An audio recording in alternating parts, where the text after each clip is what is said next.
Can you hear me okay? And am I too close or about right? About right, okay.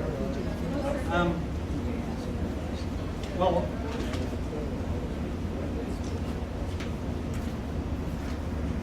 very much for inviting me, and thank you, Candice and Alan, for this afternoon of poetry.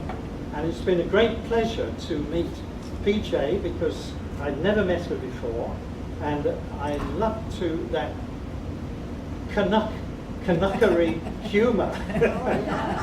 And Canadian since 1970, but I've been away quite a bit since 1990, and this has taken me to various countries, and so I'll be reading poems which come from this experience of being in different countries. And so I've just had an eye operation, so I'm going to use these drugstore glasses to help me read.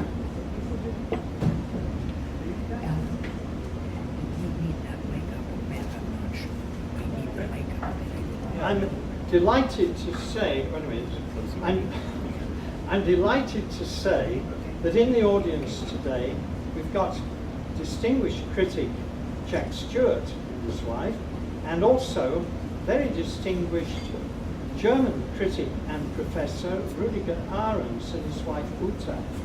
Now, Rüdiger heard me reading in Germany, I think, or maybe in France, but anyway, he invited me to contribute poems to a series he edited for a Swiss publisher.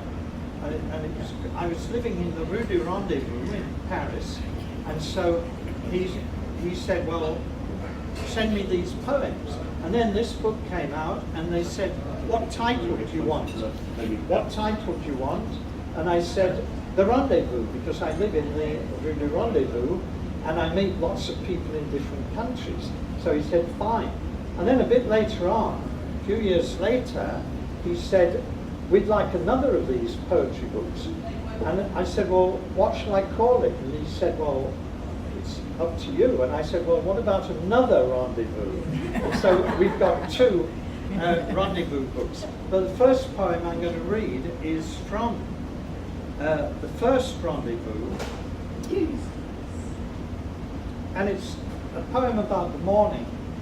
Is that okay? No, I can't hear you. I can't hear you. Closer, maybe. Yeah. Maybe. No, I can't hear you enough. Well. Oh, you can't hear me? Yeah, they're closer. Should I go move it up. closer? Is that okay? Can you hear me now? Okay. Well, this is a poem for the morning, and it's called Shadows of Morning. The voice of the shadows of morning whispers across the inner court along the swaying branches. The voice opens like an eye focused on one sound. The voice closes a silent lid. This silence is unexplained. And without rhyme or reason, sharp birdsong unstitches a seam of silence frayed by blackbirds and the low murmurs of nodding pigeons. I need no pursuit of the ideal, nor insistence that all is vain, no bias against bounty or beauty.